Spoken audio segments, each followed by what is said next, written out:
2017 was the year of natural disasters for the U.S., most notably from Hurricane Irma to Hurricane Katrina to Hurricane Harvey. Following these hurricanes, there are calls for the legalization of price gouging during natural disasters, but also cries of outrage against reports of $99 for a case of water and hotels that tripled or quadrupled their prices during Hurricane Harvey, all of which were illegal price gouging. Sure, the common consensus is that price gouging is bad practice and poor business. But is it really? The argument against price gouging is that it is necessary, politically and morally, for the market to not be profiting on the need for essential items.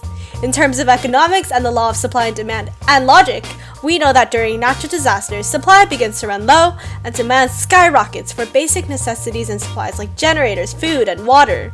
By this law, when supply shifts to the left, quantity decreases and price increases. By the same effect, if demand shifts to the right, quantity should increase and price increases. During natural disasters, as demand increases, producers are incentivized to provide a higher quantity of supplies if and when they can increase prices and have higher market demands despite higher prices. But that's the thing, due to price gouging laws, they can't. So what happens is as supply decreases and demand increases during natural disasters, politicians and lawmakers implement what's called a price ceiling, where in this case, producers sell at a point that is lower than the equilibrium determined price point. As a result of limited supplies, high demand, and price ceiling, there becomes this effect, a shortage, where the market operates at the quantity suppliers supply, despite consumers' demand for higher quantity. No matter how desperate people are to get these necessities, producers aren't incentivized to put in more resources into states facing natural disasters. So what if price gouging wasn't illegal? What would we do about the people who can't afford essentials at a premium?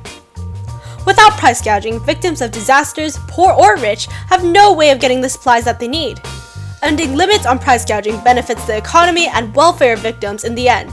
Sure, initially prices for everyday necessities become outrageous, but price gouging incentivizes new business to enter this market, and as more businesses enter, businesses are forced to offer more alternatives and cheaper prices, creating competition within the market which benefits the economy and its consumers.